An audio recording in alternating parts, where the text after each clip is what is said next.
Go ahead and do that so I can put it on Rumble later. Okay, so this came across a couple of weeks ago. Someone else was talking about it. Now, this is from June 2016, and I'm just now hearing about it. I don't know if other people have heard about it. I don't know. It's very possible that other people have heard about it. I'm just making sure this isn't live yet. Okay. So I wanted to talk about this because, this has to do with, making us a one world government, the Great Reset.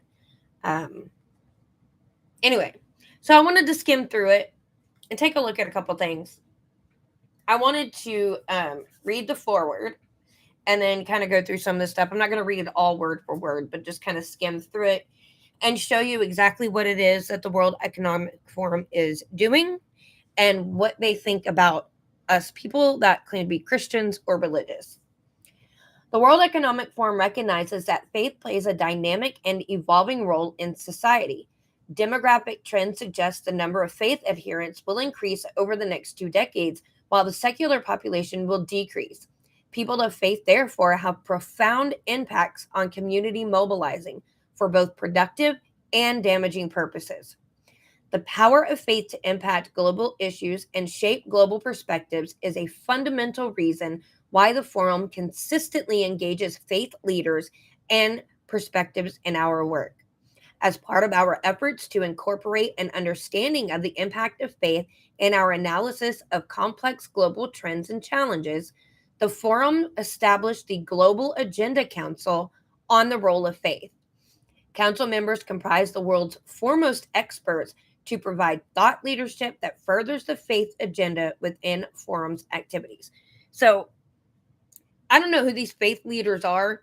It's probably like your Joel Osteens and your TD Jakeses of the world. And I don't trust them. And I don't answer to a global agenda council. I don't answer to anybody but God. That's kind of like, that's over that, how you have the Southern Baptist Convention where all the Southern Baptist churches are under that council and they can excommunicate you. They can kick a whole entire church out of the convention. But as far as like where I go to an independent fundamental Baptist church. So we don't answer to anybody. It is our church. Our tithes and offerings pay for the electricity, the cleaning of the church, which we do that ourselves. We don't hire anybody. The water, it pays the pastor because that's his full-time job. He doesn't do any other type of work. He's a full-time pastor, so that supports his family. We support our associate pastor and his family, who also works at the Christian school for the church. So, I mean, we're our own organization there, and we all, it's checks and balances. You have deacons, you have the pastor, then you have the members of the church. So I don't like this whole, making a council that it feels like you're going to say that churches and religious communities are going to have to answer to the World Economic Forum about things. Continuing on. Over its most recent 2-year term, the council worked to raise awareness about socio-cultural, cross-faith, and religious engagement efforts for the purposes of conflict prevention and societal transformation. The council aimed to transform perspectives on faith in government and the private sector, specifically in nations experiencing dramatic change. This compilation of thought pieces represents a portion of the important contributions generated by the Global Agenda Council on the role of faith during its 2014-2016 term. Most of these pieces were published as blogs on the forum agenda during the council's period. In this document, the council has provided important insights into faith's role in key global challenges identified by the World Economic Forum as a starting point for broader conversations on these critical issues. So the World Economic Forum is going to decide what global challenges are the most important to address. I would say the most important challenge for any Christian would be to share the gospel and, help people come to Jesus. That is our most important mission. It's the most important thing we face today because, our world is going to hell in a handbasket as we speak. and it is on a downhill slide. The brakes have been cut, and there's no stopping this train. Okay, so I don't know if I really need to read the introduction, but I might just read a couple things of it. From climate change to gender parity, the World Economic Forum has identified critical global systemic challenges that require collaboration across different sectors. Understanding the dynamic role faith has in tackling each is the aim of this set of articles. But why is it important to understand the role of faith? First, to address global and systemic challenges requires not only innovation in policy and practice, but also a commitment to certain values that make the needed policy, economic, and social changes sustainable. And values are often rooted in faith. World Economic Forum founder and executive chairman, Professor Klaus Schwab, the evil one, I would say, speaking to the Global Agenda Council on the role of faith, concluded that values cannot be justified by the intellectual process alone, and that faith must be involved. See, because they know people are religious in one way or another. Everybody is religious. It just depends on what religion you're practicing. Your self-worship, your Satanism, Christianity, it just depends. And by the way, Christianity, it's not a religion. Anybody can be a Christian that gets saved no matter what religion you come from. But I don't trust anything that Klaus Schwab says. I mean, he's like one of the evil geniuses from a cartoon, like, what's his name from Despicable Me? Like that little evil genius, the creepy one. Okay. Indeed, faith, including the religious institutions and beliefs that sustain faith, offer a deep spring of values that provide a moral and ethical basis for long-term commitments and actions in support of addressing the challenges. As a case in point, Pope Francis's 2015 papal encyclical on climate change, Laudato Si, on care for our common home, drew global interest and acclamation for its connection of values to practical action for the protection and stewardship of our planet.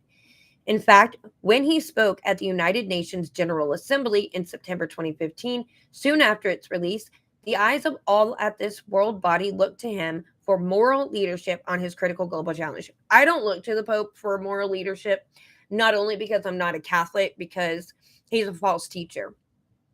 So I don't look to any popes. That don't mean that they might not have beliefs that I agree with. You know how the most recent pope came out against, I think it was abortion and the gender identity stuff, and I agree with him on that.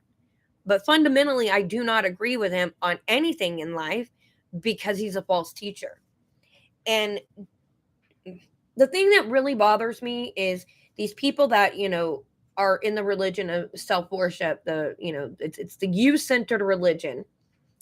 What bothers me is they want to put nature and the globe above humans, and that is not how God arranged it.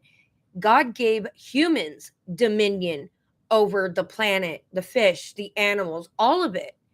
And to act like that is more important than humans is, it's unbiblical, for one. And it really bothers me because you have women over here decrying that they've lost the right to kill their unborn babies. But, oh my God, you have to save the hoot owl. Oh my God, you have to save this endangered species of an animal. So that animal is more important than a human child? It is so backward. It's ridiculous. Second, faith and faith communities can be part of the solution to each global challenge, as well as provide helpful perspective on the issues. Alternatively, faith can also contribute to some of the underlying problems, as outlined in the two-page fact sheet prepared for the World Economic Forum annual meeting 2016 in Davos, herein and distributed to top leaders, including Canadian Prime Minister Justin Trudeau, at a civil society briefing he specifically requested. I guess I'm going to go ahead and read the whole introduction, then we'll skim through the rest. Third, as highlighted in the article, quote, religion holds women back, or does it, end quote. An important factor that facilitates the positive contributions of faith is, quote, freedom of religion or belief, end quote. When societies protect and respect the freedom of people to have a faith, change their faith, or have no faith, many of the problems noted in the two-page fact sheet are mitigated and or moved to the solutions column. Indeed, the Universal Declaration of Human Rights recognizes that the aspiration for freedom of religion or belief is more than just an incidental part of the human experience, but one that is intrinsic to human nature and a basic social good. Indeed, as the article on women demonstrates, freedom in the area of faith contributes to the well-being of women as it helps overcome coercive extremism and prejudice. Moreover, research finds that religious freedom leads to more prosperous and innovative societies. Indeed, nearly all of the pillars of the World Economic Forum's Global Competitiveness Index are stronger for countries where respect for freedom of religion or belief is also high. Fourth, faith is on the rise as a global force. In fact, corporate consultant and former IMB executive Ted Childs, who is not a faith adherent, believes faith is the next big issue corporations will need to grapple with. In a similar way, they have had to address issues related to LGBT communities. For some living in more secular societies, this may be hard to believe, especially if faith is not a regular part of their life. But this is a potential blind spot because research shows that 84% of the world's people are affiliated with one faith or another. Research carried out for the Global Agenda Council on the role of faith found that not only are religious populations outgrowing non-religious populations, but the world is becoming more religiously diverse with economic consequences. These factors ensure that faith will remain an important factor that shapes values and markets in this generation and the next. My question is, what faith are you getting your moral values from? Are you getting it from the Quran, who talks about beheading infidels?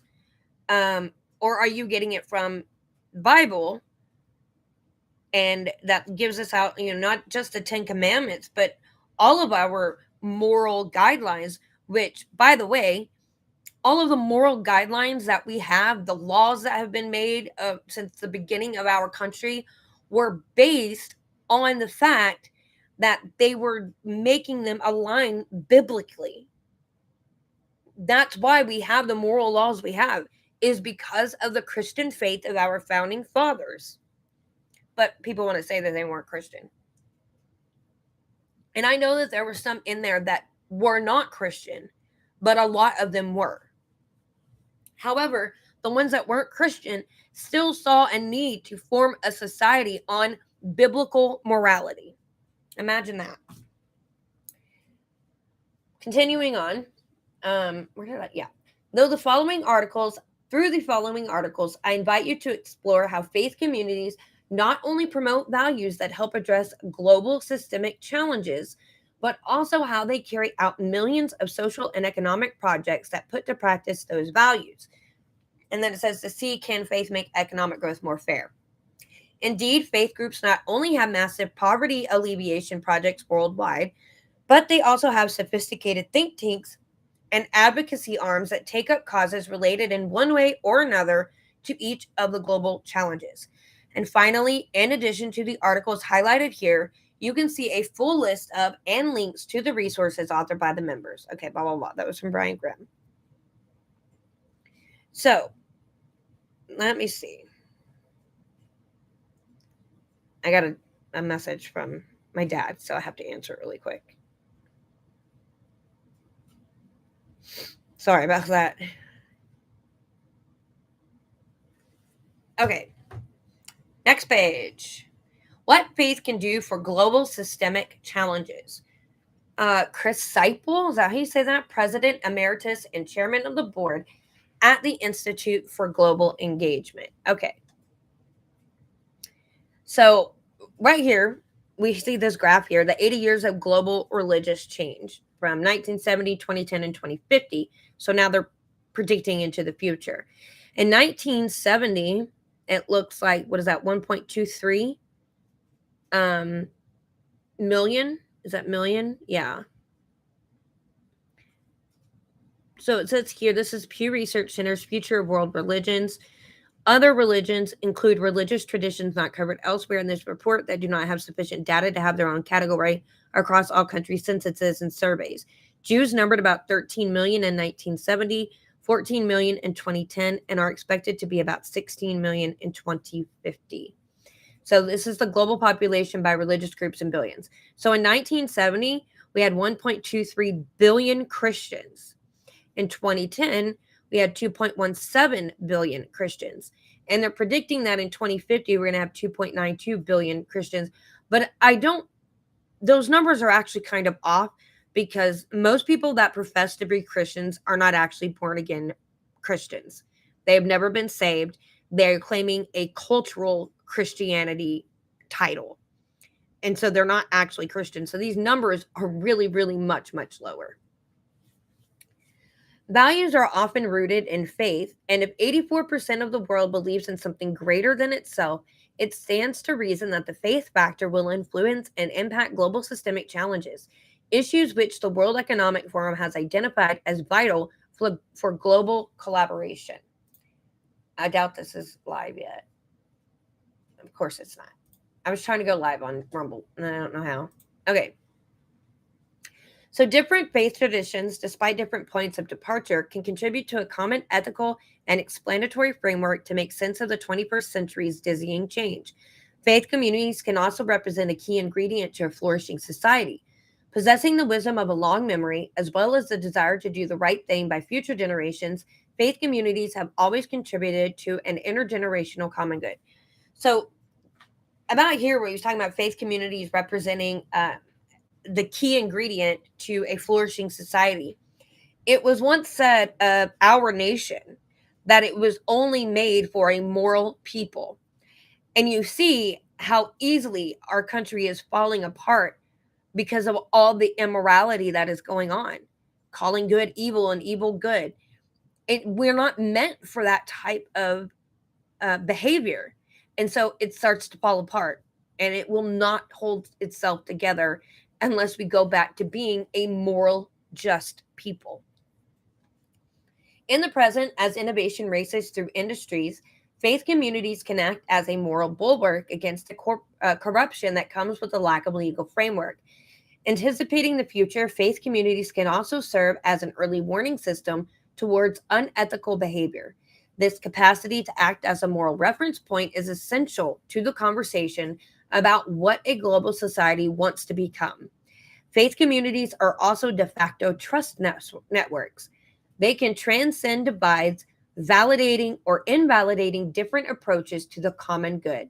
As such, they are also natural distribution networks. Malaria was reduced in Nigeria once Muslims and Christians agreed to fight the same mosquitoes through the distribution of nets that were biting the Muslims on Friday and the Christians on Sunday. With all these influences combined, and despite the challenges of extremism, the faith factor will play a significant role in social cohesion and therefore political stability. And without stability, there is no opportunity to meaningfully address global changes. Okay, so that's what we have here. Now, this is just breaking down the different issues, right? Man, my mouth is so dry, probably because I just talked too much. So, this is the different issues. You have food security and agriculture, economic growth and social inclusion, employment, skills, and human capital. Because mind you, we're only human capital, right? Environment and natural resource security, future of the global financial system, future of the internet, gender parity, international trade and investment, and long-term investing infrastructure and development. So, right here, gender parity. I want to do that one because right now we're facing a big thing with the gender stuff, right? So it says religion, we must say, has been a part of the problem on this issue, too often validating inequality, even gender-based violence. First of all, there is no Christian who supports gender-based violence, okay? A true Christian does not support that. Now, that does not mean we are pacifist and that we won't defend ourselves or even defend our country when necessary, but we're not just inclined to violence and we don't support people being violent for no reason. I know I've heard Steven Crowder say many times that violence is neither good nor bad. It's neutral, and it's how you engage in a violent behavior of whether or not it's for good or for bad. So beating your wife would be bad violence, but shooting someone who's coming in and trying to kill your family, that is good violence. So, you know, it just bothers me that they seem to think that Christians are just these immoral people, and that, the men control their wives, and basically, like dom and subculture, where you have your dominant and your submissive, and like a 50 shades of gray type of thing. Christians are not like that, okay? So it really bothers me. Anyway, moving on.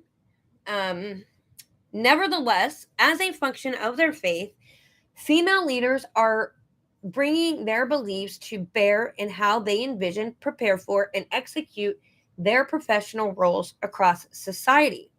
There is emerging evidence that where there is more religious freedom, for example, there is more women's empowerment. So I don't believe that women should be in leadership positions in the church. I just don't believe it. The Bible is against it. And churches are meant to be led by male pastors and male deacons. Now, women, they can't teach Sunday school. They can, like, we have ladies' meetings at our church every fourth Monday where, the women will do like a lesson or give a devotional, but it's just women. But it is not right, and it is not biblical for a woman to stand up at the front of the church and preach to men and women both. It is not right. So, and we don't have any women in leadership in our church, but that does not make them any less important to the church, because a lot of things get done in that church because of us women that are there. The cleaning, um, the cooking for when we have get togethers and fellowships. So that church would not survive without its women, just like it will not survive without its men. So that's one thing that bothers me. Now, um, I don't know, as the future of the internet, it says that it has provided a new form of media for faith to be expressed and channeled in contemporary society. Religious leaders are now communicating far beyond their traditional quote unquote flock to present values and concerns to a global audience. Through networks like Facebook, new international norms are now being established to determine acceptable forms of behavior and activities. Social media has also become a powerful tool for mobilizing positive faith based values as a response to destructive events and activities. Meanwhile, the linguistic opportunity to cross boundaries is increasingly available for the most underrepresented minority language groups in the world. And actually, the biggest problem with the internet is when the false religions are getting to everybody more frequently than the true gospel. Like your prosperity gospel, where if you just have enough faith and you ask God to give you this, well then He has to give it to you no matter what. That's not true. That's your prosperity gospel. And then you have your man-centered gospel, where you are always in the middle of the story instead of God being the center of it. And that's where you would get like Joel Osteen, T.D. Jakes, Joyce Meyer discussing. By the way, I got to pull it up because I want to know if I'm crazy or not. I want to know if anybody else thinks that Joyce Meyer looks like the Joker. I mean, come on. Can we, fix that? Let me find one of her really weird ones. I don't know. Maybe this is one of the better ones. I mean, her mouth is like the Joker's mouth. Is it not? It's so creepy. She's creepy. There was one, it's one of her newer pictures, and it was like the most creepy picture I had ever seen. And maybe it's the way she does her lipstick. I don't know. But yeah. To me, she looks like the Joker in her mouth. Especially when she doesn't smile. I mean, it looks like she's had like lip fillers or something. I don't know. She's done something. Anyway, I just thought that it was weird because she looks like the Joker to me. See, because look what she used to look like. Her mouth was normal, and now it's Jokerish like. It's so weird. Anyway, continuing on. Next page. So, the role of faith in addressing key global challenges. Now, this is this is the one where it really gets me because we're going to have to look at all of this. So, we're given the solution, the problem, and the perspective. Okay, and this is where they say what the role of faith is supposed to be. Okay, so economic growth and social inclusion. You have social and ethical capital, hospitality and engagement for the local society, urban networks for social cohesion, teaching on caring for others, global communities and solidarity, countering economic fundamentalism by asking critical questions like what are the true indicators of economic growth? How does it affect poor people's life? What are the costs of ecosystems? Countering the market, is that the, I'm sorry, the market is marketization. Oh my god, I need to go back to English. Countering the marketization of human society by a reminder of higher values, strong ethics of work, valuing the past and what is to come, temporal inclusion, not short-termism. The problem is sectarianism, unwillingness to change, conservation of social differences and or separation, denial of the value of this life and focus on the next. It's my understanding that the left has the least bit of value on this life because they like to murder their babies and not even give them a this life to value. So the perspective is critique of unlimited growth based on justice and equality, long-term memory, creation-oriented worldview, liaison with states on corruption, political stability, and focus on just distribution, but neglect of. Neglect of what? Is that the rest? Yeah. Okay. Employment, skills, and human capital. The solution: human rights and dignity, some faiths, holistic views of personhood and human potential, concepts of meaning and value of work relevant to the imbalance of overwork and unemployment, emphasis on the value of education as well as providers of education, nurturing a culture of wisdom beyond the value of capitalism, strengthening resilience in individuals and communities, and work against human trafficking. The problem: exploitation in the name of religion. And that is a problem with a lot of religions. It is. Failure to promote enabling behaviors and environments, restricting employment, education, and power by gender, caste, etc., age discrimination, neglect dignity of children, clericalism. It is so the irony that they say that the neglect dignity of children. Now they are using the example of sex abuse, but the left neglects their children, and the World Economic Forum is of the left, the extreme left. They neglect the dignity of children all the time when they are shouting at the top of their lungs that they should have the right to murder their babies. So when they talk about the dignity of children that are here and born, I can't believe them because they don't have dignity. They don't believe in dignity for all children. So nor do they have care about the dignity of the children. And as they're using the example, sex abuse of the children alive right now, because they're trying to sexualize them by taking them to drag queen story hour and drag shows and letting disgusting men with their genitals basically hanging out, shaking it in the 3-year-old girl's face, letting the children put dollar bills in their thongs. So spare me that you care about the dignity of children. You don't. The perspective. But I'm a mama bear, and I get so heated when it comes to talking about children and what they are trying to do to our kids. I have 4, 16, 13, 11, and 8. And it bothers me when they come after our kids. And it bothers me that more parents are not angry about them coming for our kids to completely destroy them and confuse them. It irritates me. So, if you're not going to fight for your children, then I will do it for you while I'm fighting for mine. The perspective. Some businesses are faith based and may restrict employment to members. Absolutely. They have every right because they're faith based. Networks may be closed to outsiders. Some faiths may discourage employment or limit job options. Environment and resource security. Solution. Intergenerational and other long term perspectives. Creation oriented emphasis on human nature interdependence. Holistic cosmic understanding, or the Dharmic faith, some indigenous faiths. Ability to motivate changes of lifestyle, including necessary sacrifice, and communitarian impact.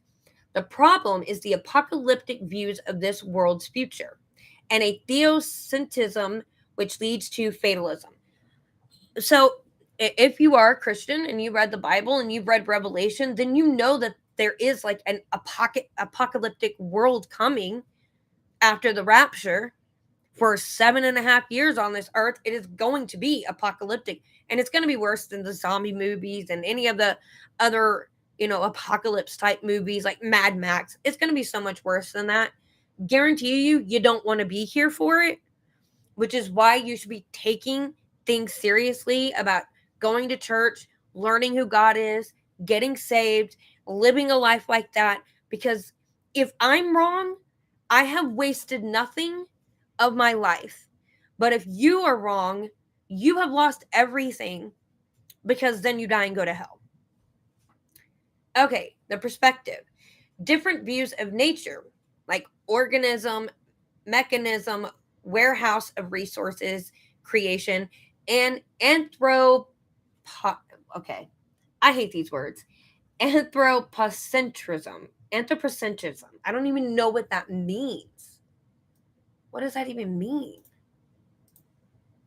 We're going to find out.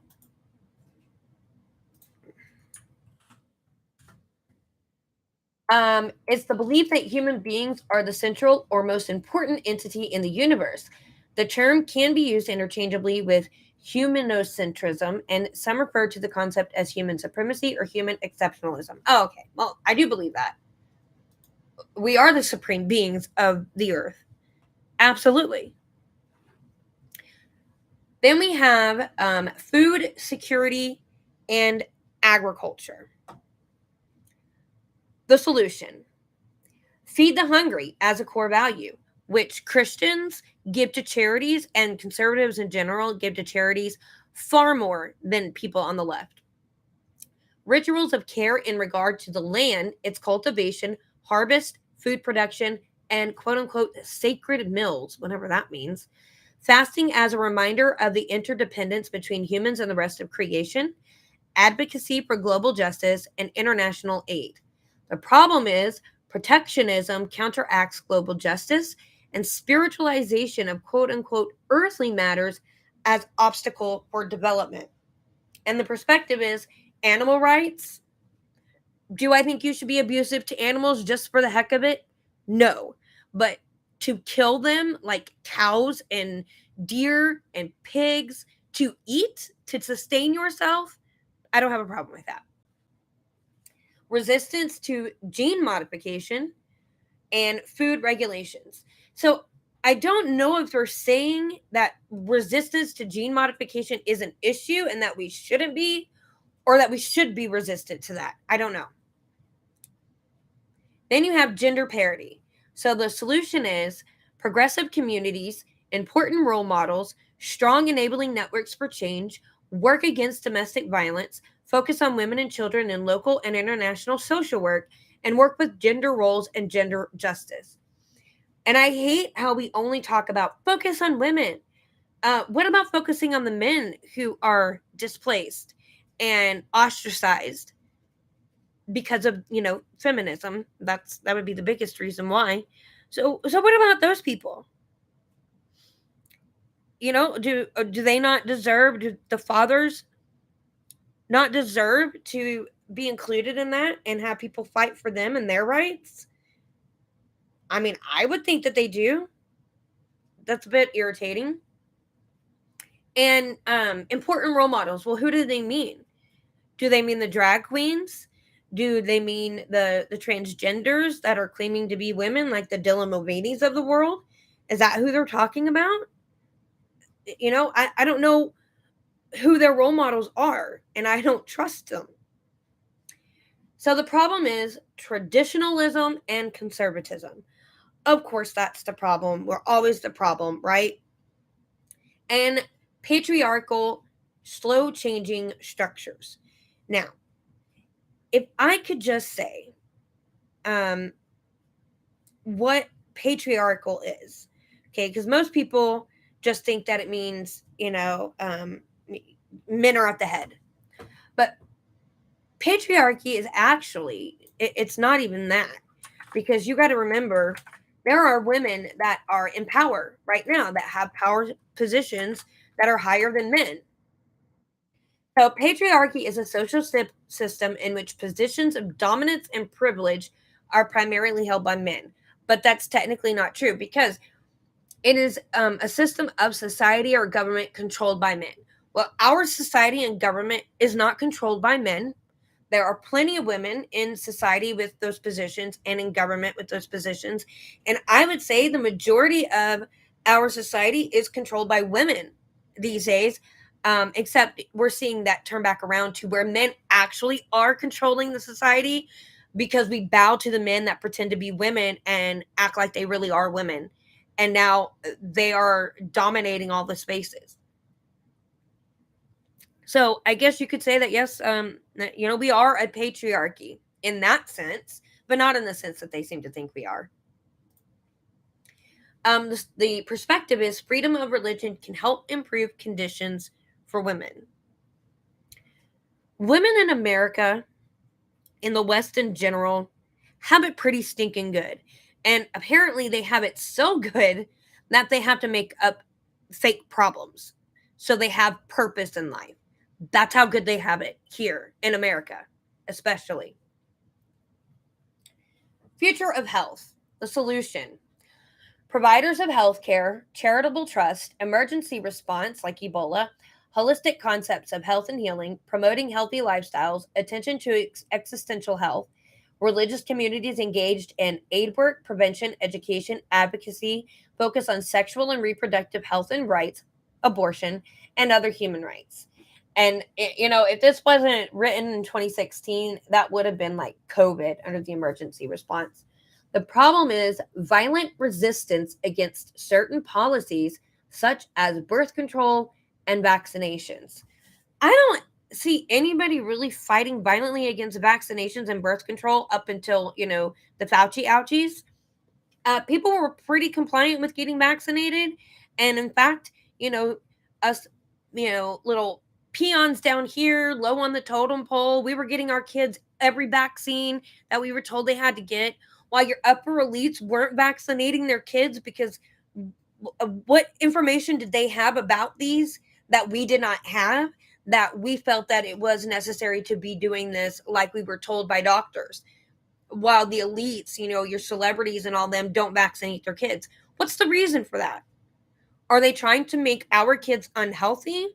Because I can say that from the time that I was a child to my kids today, I have seen kids today that look the most unhealthy and sickly than they ever did when I was a kid, with all these new allergies that pop up, gluten allergies, peanut allergies, all of that. I never heard of that stuff when I was a kid. Maybe a peanut allergy. But I knew the other stuff I never heard of. And then, especially when my dad was a kid, it really wasn't like that. So it's like, what was the purpose? So I see why people are, resistant to do vaccinations. This will probably get kicked off of YouTube for that. Perspective. Views on sexual reproduction and human rights, women's rights, views of the human body, concepts of sin, guilt, and forgiveness. Okay. There is not one single right that a woman does, that a man has, that a woman doesn't also have. Men and women have all the same rights. And then women have a little bit more rights than that. Women have more rights than men, truly. Unless you're a man pretending to be a woman, then you have more rights than everybody. And the concepts of sin and guilt. Well, if you don't teach people about sin, how are they going to learn how they can be forgiven and get out of living a sinful life? It's because they don't want the true gospel being shared around the globe. They don't want the true gospel. They don't want people learning who Jesus is and getting saved. That is what they try to prevent. Future of the global financial system. So the solution is nurturing communities of trust, critique of inequities, ethical codex, and stewardship.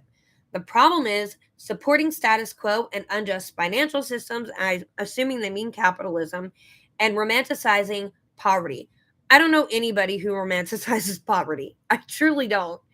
But we don't know what true poverty is. We don't. Not even the poorest person in America understands what real poverty is. Their perspective is critical or negative use of possessions and wealth of faith groups. Well, I can tell you my church isn't wealthy. But yeah, you could take a look probably at the Southern Baptist Convention. They probably have a lot of money. Joel Osteen, he has tons of money. Kenneth Copeland, I mean, he flies private jets that he owns. So I see a problem with that because they are preying on the vulnerable and the hopeless and then saying that God is going to give you what you want and what you ask. You just have to give me your money. That sickens me to no end. A future of the internet. The solution: experiencing communication and building relationships, community organizing, concern to avoid harm, concern for equal access, and concern for integrity of persons. The problem is radicalization of virtual closed religious communities. I really don't know what they're talking about there, so I won't even comment. The perspective is resistance to trends and sudden changes, global transmission of certain values, critique. Not all that's possible should be realized. Yeah, I would agree with that. I would agree with that. Okay. And see, I don't know if they're disagreeing with that or if they're agreeing with that, but I do agree with that. International security. The solution: religious freedom is shown to be causally related to lower conflict and religion-related violence. Faith groups often engage in peacemaking activities and have peace as a doctrinal component. Global networks allow bonds between faith groups across borders, providing potential interlocutors.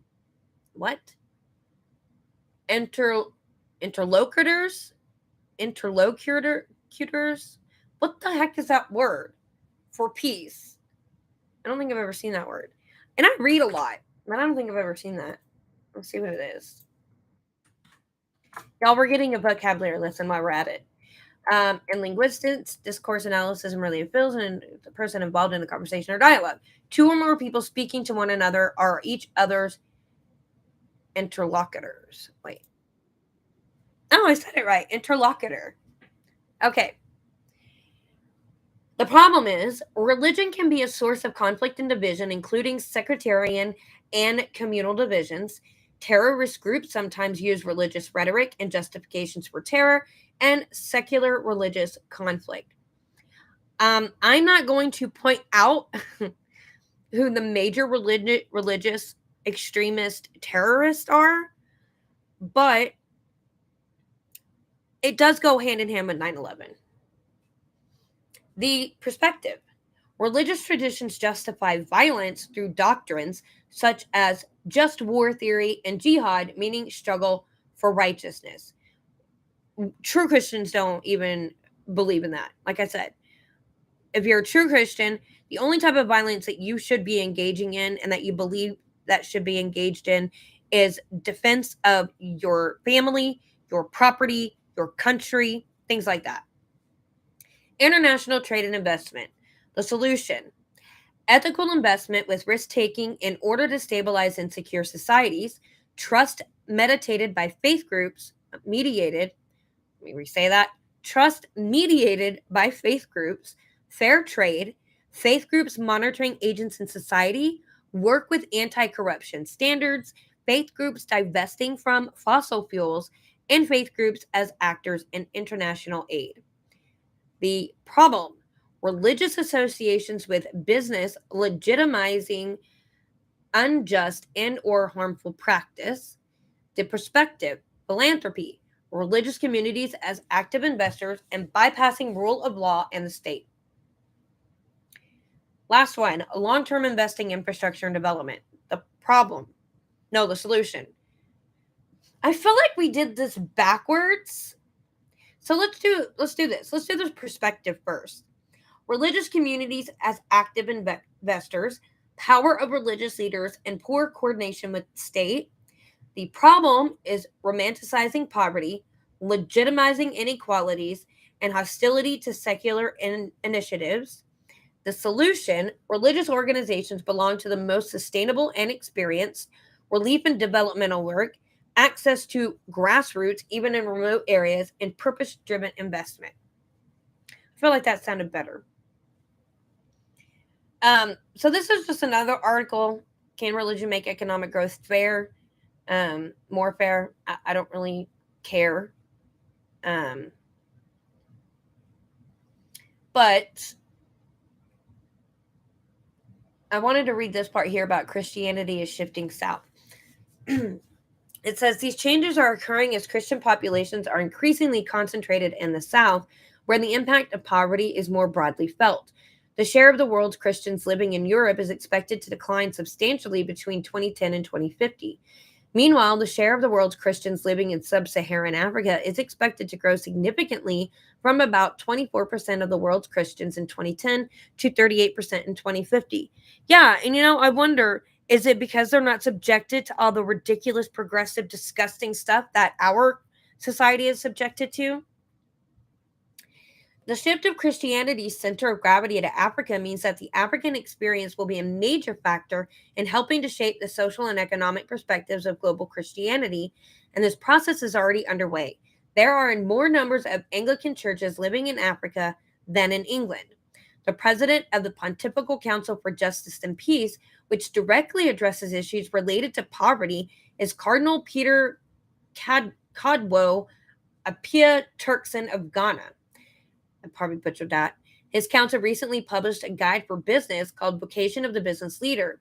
On poverty, it states, quote, developments in the field of the bottom of the pyramid products and services, such as micro enterprises, microcredit, social enterprises, and social investment funds, have played an important role in addressing the needs of the poor.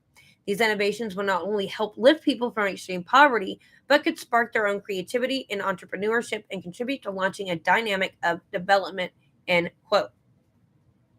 Okay.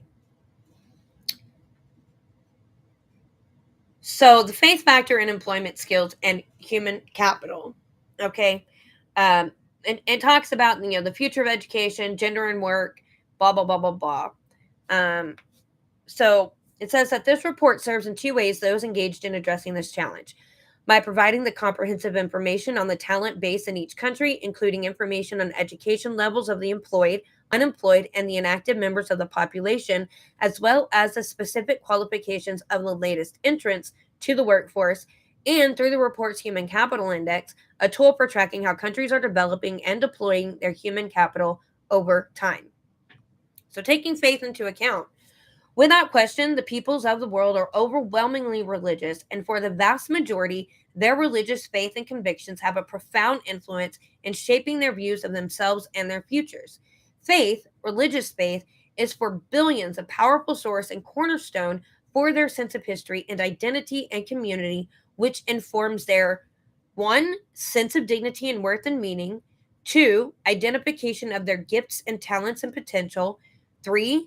Attitudes toward education and work, 4. Moral and ethical convictions and practices, 5. Priorities for what they will sacrifice for what, 6. Definitions of well-being and success, and 7. Expectations and hopes for their children and their children's children. Faith matters, and people's faith matters to them. As we consider, then, the challenge of employment, skills, and human capital, we have to take faith into account. How people view and pursue education, how they regard work and its value, what their hopes are, and what they are willing to sacrifice to reach them. These are just a few of the factors powerfully influenced by faith that will affect how people will respond to efforts to provide education, skills training, and job opportunities. Okay. And then you have religious accommodations offered by organizations. You want to look at that, you can pause it. So what faith can contribute here, okay? A sense of personhood from which critical and creative thinking spring, an emphasis on community and cooperation, which are essential to effective educational context, a framework of duty and responsibility that validates the value of work and engenders effort, a conviction about rights and wrongs, that some things help and others hurt, a hope for final reward that gives direction and spurs motivation, a respect and search for wisdom, enriching the means and ends of education beyond the merely technical and instrumental. Okay. Now, there's a part when I find it, but I wanted to look at this too. 4 reasons why climate change can't be solved without religion.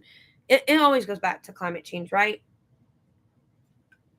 So there's at least 4 good reasons for the inclusion of religious traditions in this work. First, historic religious traditions have a tried and tested cultural integrity, spiritual depth, and moral force which can greatly enhance secular approaches. Second, climate change is fundamentally a question of global justice. In religious traditions, the concern for justice tends to be central. It says here, the Abrahamic monotheisms have tended to be anthropocentric in their approach to justice. The Dharmic traditions of Asia and many indigenous religions complement this with a more holistic vision of the connectedness of all things. Together, they can work with secular traditions to develop visions of planetary justice. Just so you know, secular and religious, especially Christians, they cannot mix together like that. It does not work. Because Christians are supposed to be, we live in the world, but we're not of the world. We're separated. Third, religious traditions play a role in leadership. In many contexts, religious leaders, both formal, usually men, and informal, also women, exercise influence on the so-called grassroots level as well as in national or international governance. And then fourth, the dimensions of the challenge can invoke anxiety as well as paralysis. There is a need for a realistic hope that releases the powers of imagination and action humans are capable of. In other words, there is a need to frame narratives of hope and possibilities. Religious traditions have ample experience of combining short-term perspectives with a long-term perspective and compelling narratives.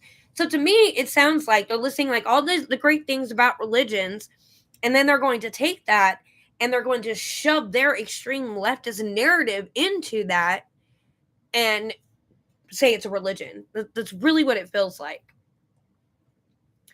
Okay, the faith factor and the global financial system. I think we're almost done because I'm not going through all of it.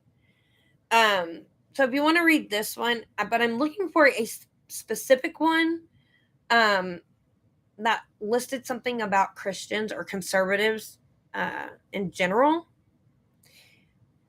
So religion holds women back, or does it? So I don't know what these graphs are. Government and social restrictions on religious freedom associated with gender inequality. And then governments and social restrictions on religious freedom associated with gender inequality among 25 countries with high government and social restrictor. Okay, if you want to read that, you can. But it says that religion is often seen as a barrier to gender parity. Stories abound of gender-based violence done in the name of religion. As a result, in many cases, the issues of religion and gender parity are often dismissed as too complicated to address. There appears to be no way to unwind this rather complex multi-institution.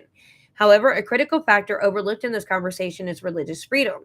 Unless there is religious freedom, minority groups, including women, will not be at the table, and their vital, productive, and creative voices will not be heard. Corporations and economies will suffer if they miss out on the contribution of women. But here's the problem. Corporations are not the same as religions. So comparing the two like that, acting like because certain religions don't allow women to be in leadership positions, and that means corporations aren't allowing it. That's not true. They're not leaders in corporations. They're not CEOs and things like that because of the different choices that women make as opposed to men. Anyway, the denial of religious freedom contributes to gender inequality throughout the world.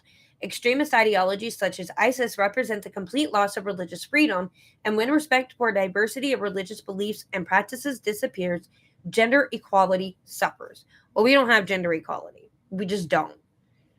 Um, Harassment more common in countries with government restrictions, it says.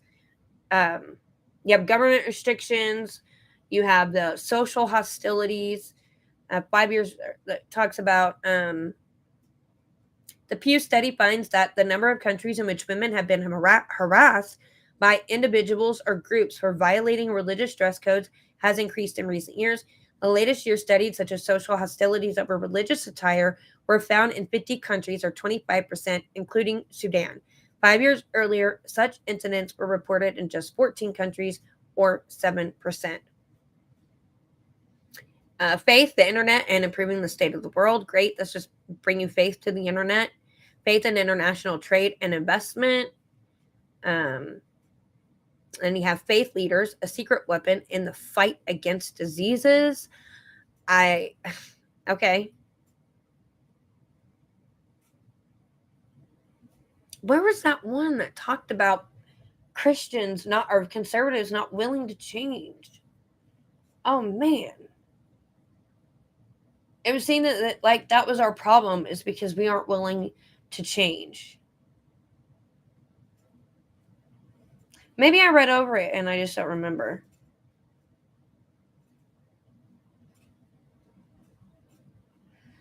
Um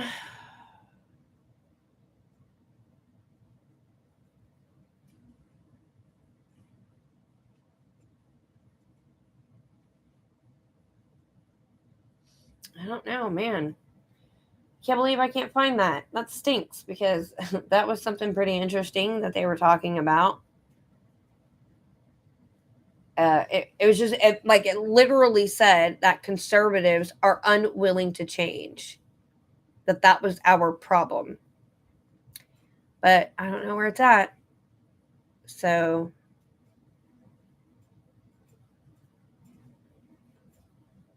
oh well. But I mean, you can go and read this for yourself, and if you come across it, you can see where it says that. Um, it may have said it in here somewhere, and I just forgot that I read it. Let me just look really quickly.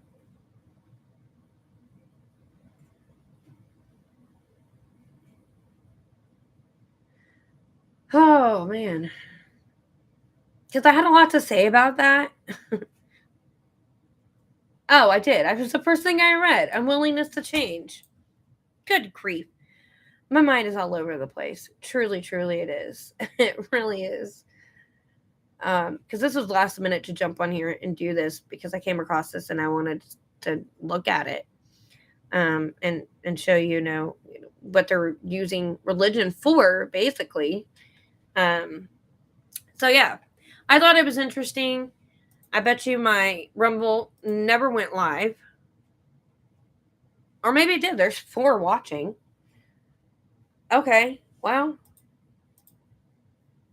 huh? That's weird. Anyway, um, so yeah, I just wanted to go over that. I thought it was interesting, and I will link the. I'll put in the description the link where you can go and look at it and read it yourself if you want. Um, I'm probably going to do another live stream covering some other stuff. Um, I wanted to, I know that Sydney Watson was on Dr. Phil, and I wanted to go and watch some of those clips and just discuss some of the things that were said, not by Sydney, um, but by the whole conversation of the transgender movement.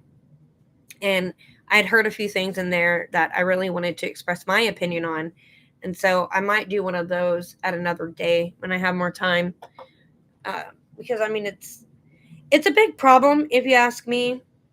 The transgender movement, all of it is just, I don't know. I, I just get so bothered that more people don't seem to be, and maybe it's just because it's meant to feel like there's not more people, and that they're actually, I know there are more people that agree with me than don't on these issues, but I'm not hearing their voices. So I don't know if that's intentional, which I'm sure it is at some level. It's intentional to keep us separated, and that we can't, come together on things, because they're purposely dividing us that way. But also, if they're not speaking out because they're afraid of losing their job, being labeled bigots or transphobes, for whatever reason that they're choosing not to speak out. And I'm like, if you can't stand up for what's right on things like that, especially if you claim to be a Christian, then how do you stand up and defend your belief in God and the Bible as being a Christian? Because that is much harder to stand up for, because Christians have been persecuted since the dawn of time. So that's going to be harder for you to defend than defending the ridiculousness of a man thinking he can be a woman. Truthfully, I mean, it's going to be so much harder. So I don't know. I feel like more people should be getting involved. I try to get my nephew involved all the time with politics, because it is his generation that is going to have to fix it. Period. The millennials have lost their minds. There are very few millennials, I feel like, that have normal thinking processes, that are not easily susceptible to the lies and propaganda. And the boomers are just getting too old. So, and the Gen Xers, I mean, I guess some of them could. They're not as old, but I still think it is going to be the Gen Zers that are going to have to save this country. And it's going to have to come through Christian Gen Zers. Period. I think that's the only way that we turn this country around. And I don't know if it will turn around. I do know that the Bible says that if my people who are called by my name will humble themselves and turn from their sin, okay, let me go get it, because I don't like misquoting the Bible.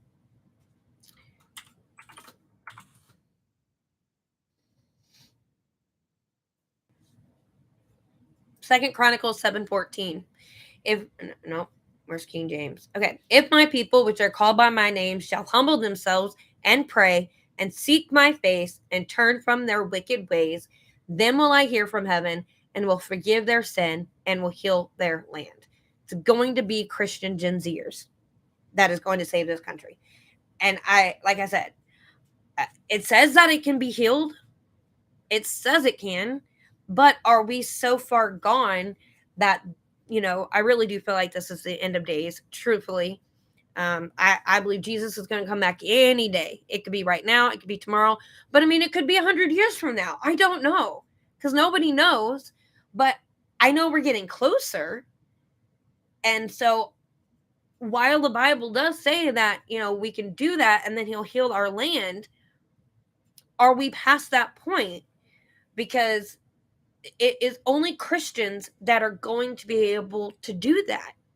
That's what a revival is. It's Christians coming together and rededicating themselves to living a life for God and doing the right thing and praying. And then things break out and things get better.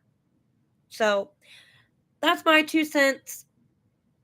I thought it was interesting, and that's why I wanted to go over it, because I don't like it when people like to use religion to shove their narrative, and they are misrepresenting, the Bible or God and things like that. I don't like that, and I feel like that's what the WEF is doing, is they are trying to take religious traditions, especially Christianity, because that's the one they hate the most, the true word of God, the true Bible. They hate that. And this is why that King James Bible, this is why they use the King James to misinterpret scriptures and rewrite them to take rid of anything that's against homosexuality. And the reason they use the King James is because they know deep down it's written on their heart. God says that it's, the truth is written on everybody's heart. This is why you can come to know it. So deep down, they know that that's the true word of God. And that is why they use that one to go and pervert rather than like the NIV or like here, the NLT, or you have, the NASB, you have the Message Bible, you have the American Standard Version, you have the English Standard Version, 2016, you have your Amplified Bible, you have the Living Translation Bible. You have so many different kinds of Bibles, which are perversions. And they didn't use that Bible specifically. They used the King James specifically because they know all the other ones are not the true word of God. And they hate God so much because he convicts them of the sinful life that they're living that they had to go and pervert the true word of God. And you know what? I know this went off on a little tangent of what else, but I mean, it is religious. So regardless, I would not want to be those people. They stayed anonymous. I can understand why they stayed anonymous for doing that to the Bible. I would not want to be those people standing in front of God on Judgment Day. No way. I've done some questionable things in my past. I've done sinful things. I'm not perfect, but to do what they did, even if I wasn't a Christian, I don't think I would ever be brave enough to mock God or blaspheme him, even if I wasn't a Christian. No way. I would not want to be those people. Absolutely not. Anyway, that's it. That's all I want to talk about. I'm gonna go. My throat hurts. My mouth is so dry. My throat is getting sore. Um, I was sick. I left work early on Thursday. Apparently I had vertigo and was really dehydrated, and so they gave me some medicine, and they hydrated me at the hospital. They did blood work. Everything came back fine. I'm tad low on potassium. I need to start taking better care of myself. Quit running myself ragged. But I've just been struggling with my mouth being really dry and my throat being sore, and I don't know if it's the medicine that's doing that. Probably. So I shouldn't talk as much as I do, but I like to talk. Anyway, that's it. I'm gonna get off. I promise. Really, just pray for me if you don't mind. For me to feel better and to get back to good health and get rid of this dizziness because it's terrible. But I've looked at this computer this whole time and didn't get dizzy once. So praise the Lord. Then I can go to work and actually do my job. So y'all have a good rest of your day and God bless. I need to end the streaming. How do I end the Rumble stream?